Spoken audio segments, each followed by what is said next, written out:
Hello friends, मेरा नाम Vaibhav Agarwal. Welcome in my YouTube channel. Yes Bank का एफपीओ आने वाला है। एफपीओ मतलब फर्दर पब्लिक ऑफर। जब कंपनी इनिशियली रजिस्टर्ड हो जाती है, ऑलरेडी एक लिस्टेड कंपनी होती है और वो दोबारा पब्लिक से पैसा रेज करना चाहती है तो उसको बोलते हैं एफपीओ फर्दर पब्लिक ऑफर। और जब वो इनिशियली पैसा रेज करती है तो उसको बोलते हैं आईपीओ इनिशियल पब्लिक ऑफर।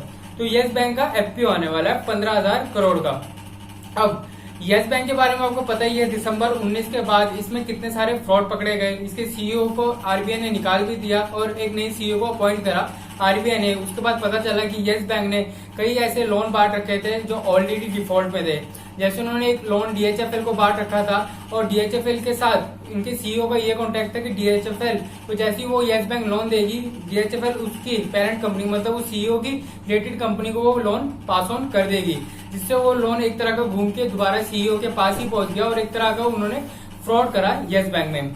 अब हुआ क्या कि यस बैंक को बचाने के लिए ऑलमोस्ट एक बार तो लग ही रहा था यस बैंक बिल्कुल इंसॉल्वेंट हो जाएगा और बंद हो जाएगा, लेकिन यस बैंक को बचाने के लिए सारे देश सरकार बीच में आ गई। बिकॉज काफी लोगों का पैसा यहाँ डिपॉजिट के रूप में था।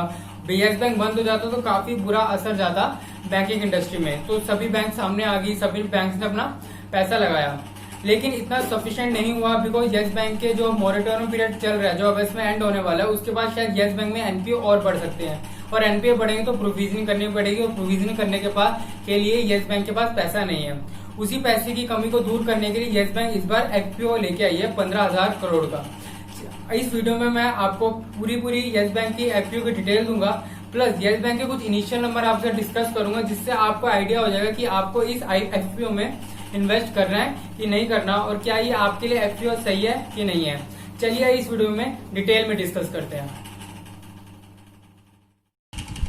तो सबसे पहले बात करते हैं कैपिटल एडिक्वेसी रेशियो के बारे में। अगर मैं 31 मार्च 2019 की फिगर की बात करूं तो वो चल रही थी 16.5% और एज पर आरबीआई 12 to 13% होनी चाहिए थी। लेकिन 31 दिसंबर 2019 आते आते इनकी कैपिटल एडिक्वेसी रेशियो 4.1% हो गई। बिकॉज जब आरबीआई ने काफ़ी बैंक से पेपर्स मंगवाए उनके एनपीए चेक करने के लिए तो उनको पता चला कि यस बैंक में फ्रॉड चल रहा है और उसके चलते उन्होंने तहकीकात शुरू करी, जिसके चक्कर में इनके काफ़ी एनपीए सामने आए और कैपिटल एडिक्वेसी रेशियो 4.1 सामने आई और 31 मार्च 2020 आते आते ये 8.5% हो गई। बिकॉज यहाँ पे काफ़ी सरकार बीच में आई, उसके बाद आरबीआई भी बीच में इन्वॉल्व हो गई और जितने भी बड़े बड़े बैंक थे, चाहे मैं आईसीआईसीआई बैंक की बात करूँ, एक्सिस बैंक की बात करूँ या एसबीआई की बात करूँ, सभी बैंक बीच में आए और उन्होंने अपना पैसा इन्वेस्ट करा, जिसके चक्कर में इनकी कैपिटल एडिक्वेसी रेशियो इंप्रूव होगी 8.5% तक। लेकिन ये भी अभी तक सफिशिएंट नहीं थी, इसके चक्कर में अब ये लोग एफपीओ लेके आए हैं। सो अगर यस बैंक को पैसा रेज करना है तो वो कई तरीके से कर सकती थी। जैसे डेब्ट मार्केट में भी पैसा रेज करके डिबेंचर इशू करके लोन वहाँ से ले सकती थी, लेकिन यस बैंक एक ऑलरेडी लिस्टेड बैंक था तो उसने सोचा कि एफपीओ एक ज़्यादा अच्छा ऑप्शन रहेगा एज़ कम्पेयर टू लोन। अब बात करते हैं एफपीओ की डिटेल के बारे में। तो एफपीओ की डेट है 15 जुलाई से लेकर 17 जुलाई के बीच में आप इस एफपीओ को सब्सक्राइब कर सकते हैं। इशू साइज जैसे मैंने आपको बताया 15,000 करोड़ है और फेस वैल्यू बात करूँ इक्विटी शेयर की तो 2 रुपये चल रहा है और जो प्राइस पे वो इशू कर रहे हैं एफपीओ वो 15 से लेकर 13 रुपये पर इक्विटी शेयर है। और अगर मैं करंट मार्केट प्राइस की बात करूं, जब मैंने ये वीडियो बनाई तो ये है 14 जुलाई को 20 रुपये के अराउंड चल रहा है। लेकिन आप अगर आप वीडियो जब देख रहे होंगे शायद इसमें थोड़ा बहुत फ्लक्चुएशन आ चुका हो। और लॉट साइज़ की बात करूं तो मिनिमम 1000 शेयर आपको सब्सक्राइब करने ही पड़ेंगे, तो मतलब आपको 12 से 13,000 रुपये लगाने ही पड़ेंगे और मैक्सिमम आपको 15 लॉट मिल सकते हैं, मतलब 15,000 शेयर आपको यहाँ मिल सकते हैं। तो मिनिमम 1000 शेयर आपको सब्सक्राइब करने पड़ेंगे, मतलब 1 लॉट सब्सक्राइब करना पड़ेगा और मैक्सिमम 15 लॉट आप सब्सक्राइब कर सकते हैं। अब यहाँ मेजर बात ये करनी ज़रूरी है कि बैंक क्या फ्यूचर में परफॉर्म कर पाएगा अच्छा कि नहीं। तो उसके लिए हमें उनकी इनकम सोर्स को देखना पड़ेगा और बैंक का मेजर इनकम सोर्स होता है इंटरेस्ट, मतलब जो वो लोन बांटते हैं उसके बदले जो इसको इंटरेस्ट मिलता है। अगर मैं क्वार्टर 4 ऑफ फाइनेंशियल 19 की कंपैरिजन करूँ क्वार्टर 4 ऑफ फाइनेंशियल 20 की, तो यहाँ पे लोन्स कम हुए हैं, मतलब 2.41 लाख करोड़ से 1.71 लाख करोड़ रुपए हुए हैं, मतलब 29% की गिरावट हुई है। मतलब उन्होंने लोन कम बांटे जिसके बदले उनको इंटरेस्ट कम मिलेगा और इनकम भी कम होगी। और वही डिपॉजिट की बात करूँ तो वो भी कम हुए 2.27 लाख करोड़ से 1.05%, मतलब इसमें काफ़ी गिरावट देखने को मिली है 53% की। मतलब लोगों का ट्रस्ट यस बैंक से धीरे धीरे कम होता जा रहा है। और अगर मैं Q3 और फाइनेंशियल 20 की कंपैरिजन करूँ Q4 फाइनेंशियल 20 से, तो यहाँ पे भी गिरावट देखने मिली है 8% की लोन में और 36% की डिपॉजिट में।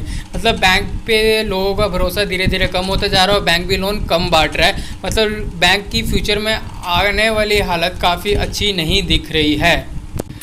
अब यहाँ बात करने की ये बहुत ज़रूरी है कि इन्होंने जो एडवांसेस बांट रखे हैं वो कॉर्पोरेट, रिटेल और एमएसएमईज में किन किन परसेंटेज से बांट रखे हैं। क्योंकि जैसे आपने मैंने प्रीवियस वीडियोस में बताया था कि कॉर्पोरेट में लोन 50% से अगर ज़्यादा है तो ये एक अलार्मिंग सिचुएशन है किसी भी बैंक के लिए। और आप यहाँ देख सकते हैं कि येस बैंक ने 56% अपने टोटल लोन कॉर्पोरेट्स को बांट रखे हैं और 24% रिटेल को और 21% एमएसएमई को। और यहाँ पे एमएसएमई की परसेंटेज भी काफ़ी ज़्यादा है क्योंकि एमएसएमई अभी कोरोना वायरस की पैंडेमिक के चक्कर में अच्छा बिजनेस नहीं कर पा रही है और उनका रिटर्न भी अच्छा नहीं आ रहा है। तो ये काफ़ी अलार्मिंग सिचुएशन है येस बैंक के लिए। आप चाहे जितनी एडवांस के पैरामीटर पे तोड़ लीजिए, कैपिटल एडुकेसी के पैरामीटर पे तोड़ लीजिए, या फिर जो डाइवर्सिफिकेशन कर रखा है इन्होंने लोन का उसके पैरामीटर पे तोड़ लीजिए इनको। तो ये थे कुछ फाइनेंशियल फिगर जो आपको जरूर कंसीडर करनी चाहिए जब आप इसमें इन्वेस्टमेंट करने जाएं। और मैंने एफपीओ की पूरी डिटेल भी आपके साथ पूरी डिस्कस कर ली। अब आपके मन में सवाल होगा कि क्या इन्वेस्टर को इसमें इन्वेस्ट करना चाहिए या ट्रेडर को इसमें इन्वेस्ट करना चाहिए। तो सबसे पहले बात करते हैं as a investor point of view से। अब जो इन्वेस्टर होगा उसका पर्पस क्या होता है, लॉन्ग टर्म।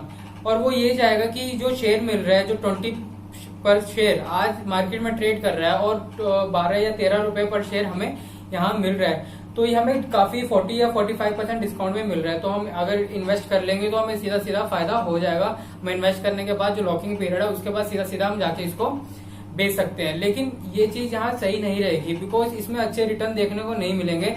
बिकॉज ये शॉर्ट टर्म में शायद एकदम से जब एफपीओ बंद होगा तो अगर लोगों ने इसमें सब्सक्राइब अच्छा हो गया, मतलब एफपीओ सक्सेसफुल हो गया, सो शायद इसमें थोड़ा बहुत अभी आपको करेक्शन देखने को मिले, थोड़ा ये 25, 27, 30 रुपीज तक जाए। सो आप लॉन्ग टर्म के लिए इसको देख के चलेंगे तो आपको अच्छी रिटर्न देखने को नहीं मिलेगी। बिकॉज अभी येस बैंक में काफी उथल मुथल बची हुई है। जैसे कि मैंने आपको अभी एडवांसेस के रूप में दिखाया, डिपॉजिट के रूप में दिखाया, कैपिटल एडिक्वेसी रेशियो के रूप में दिखाया।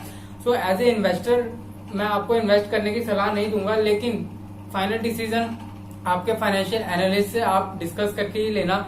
ये जस्ट इन्फॉर्मेटिव वीडियो है, आपको सारी इन्फॉर्मेशन देने के लिए मैंने एक वीडियो बनाई है। अब बात करते हैं ट्रेडर पॉइंट ऑफ व्यू। जो ट्रेडर होता है उसका पर्पस होता है शॉर्ट टर्म में पैसा कमा के निकल जाना।